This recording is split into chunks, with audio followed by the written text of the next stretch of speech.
Fridays are awesome. Welcome to CNN Student News. My name is Carl Azuz. First up today, the U.S. and North Korea. You know, there's been a lot of tension between these countries. Right now, a U.S. citizen is in a North Korean jail, and he's been sentenced to be held there for 15 years.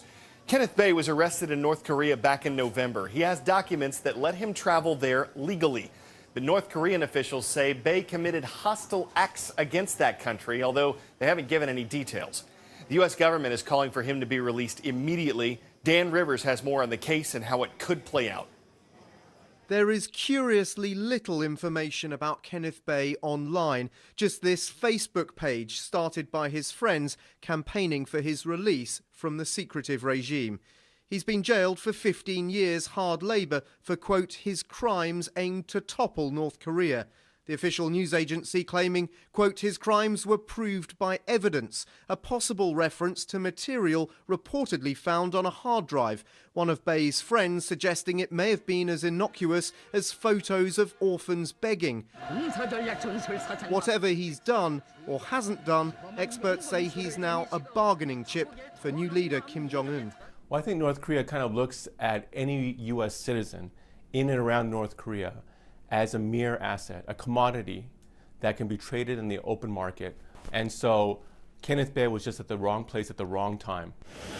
And Bae's not the first. Scenes like this are becoming all too familiar. Cue emotional captives reunited with their families, accompanied by a high-profile politician. This was 2009. Journalists Laura Ling and Yoona Lee celebrate freedom. Former President Bill Clinton takes the credit.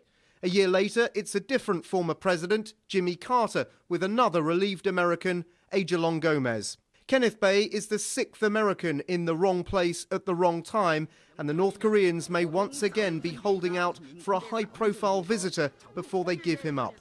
What North Korea wants above all else is to enter one-on-one talks with the United States to gain concessions and get an end to punitive sanctions. They may see Kenneth Bae as the perfect way to achieve that aim. With the announcement of their third successful nuclear test in February, the stakes couldn't be higher. North Korea even threatened a preemptive nuclear strike during South Korean-US war games last month. Those maneuvers are over, but it seems the brinkmanship is not. From North Korea, we're coming back to North America, and our first stop is in Mexico. President Obama arrived there yesterday. He went to meet with Mexican President Enrique Peña Nieto and talk about some of the issues that affect both of their countries. That includes security and immigration. Some people in Mexico City greeted President Obama's arrival with protests. They're angry about U.S. immigration policies. The latest estimates show that more than 11 million Mexicans live in the United States. That includes an estimated 6 million who are in the U.S. illegally. The U.S. and Mexico share a border. They do a lot of business with each other. We're talking about $500 billion worth of business last year. Mexico is the United States' third biggest trade partner. The U.S. is Mexico's top trade partner. So businesses in these countries' economies were likely to be big subjects of discussion yesterday, just like they were when President Obama met with Peña Nieto at the White House last year. Our next story takes us to Southern California, where hundreds of firefighters are dealing with at least 2 wildfires. An acre, for reference, is about the same size as a football field. As of yesterday, these fires had burned across more than 6,000 acres. Some crews are working from the air. They're using helicopters to drop water and chemicals on the flames, try to get these things under control. Part of the problem is that Southern California has only gotten a couple inches of rain this year. It doesn't get a lot to start with, but it's gotten less than usual. That's left the area dry, and officials say that, plus strong winds and warm weather, can create extreme fire behavior. Kyung La reported on the conditions there yesterday. You can see how my hair is flying around. There's a lot of wind now that the sun is up. This is bad news. They are very concerned about the high winds and the low humidity here. What they're worried about is what you're seeing over here. This is a home. This is Joe Keener's home.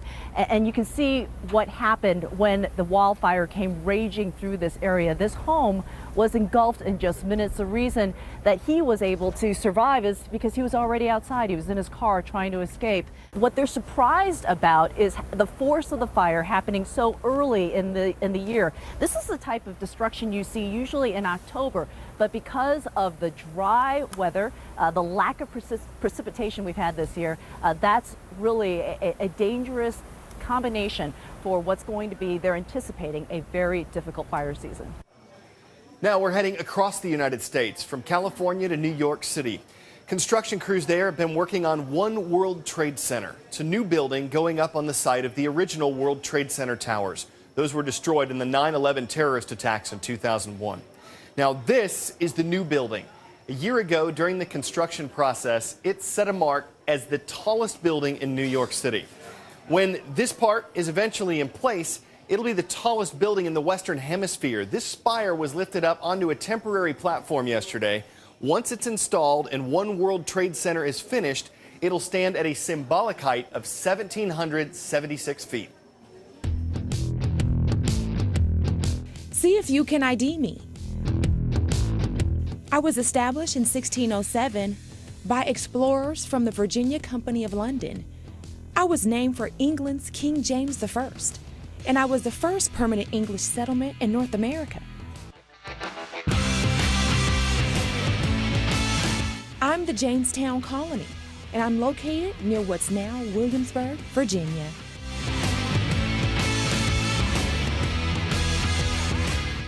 Less than 3 years after colonists arrived at Jamestown, relations between the English settlers and local Indian tribes had fallen apart. The Indians laid siege to Jamestown and killed settlers who went hunting outside the fort. For the colonists, the winter of 1609 to 1610 became known as the starving time. Without any food left, they ate whatever they could find: horses, dogs, cats, rats, and snakes. When the animals were gone, they ate leather. And when that was gone, according to accounts from Jamestown's president, some of them ate human corpses. Archaeologists are now saying they have proof of that. They've reconstructed the face of a 14-year-old girl whose skull was found in a 17th century garbage area. By the markings on it and other remains, they say settlers appeared to cannibalize the girl after she died.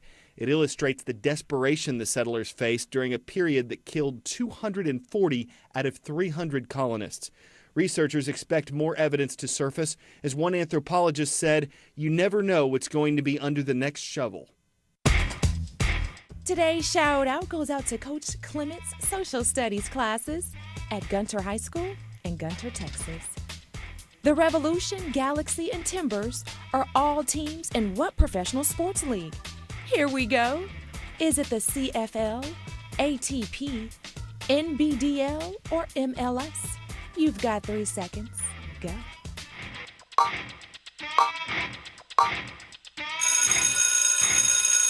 Those are the Major League Soccer teams from New England, LA, and Portland. That's your answer, and that's your shout out. The Timbers played a match Wednesday against the Green Machine, a local amateur Portland club. The Timbers' home crowd was not on the home team's side.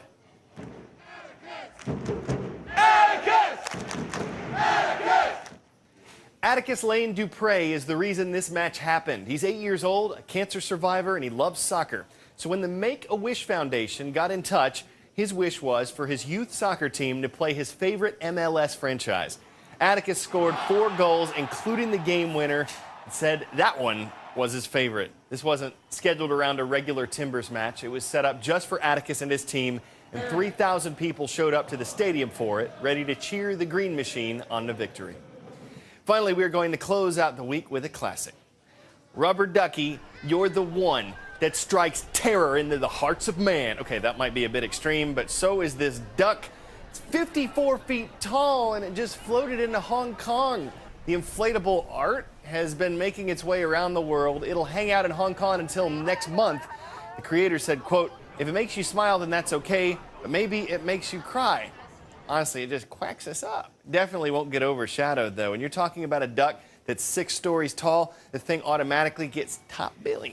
Hope you guys have a great weekend. For CNN Student News, I'm Carl Azuz.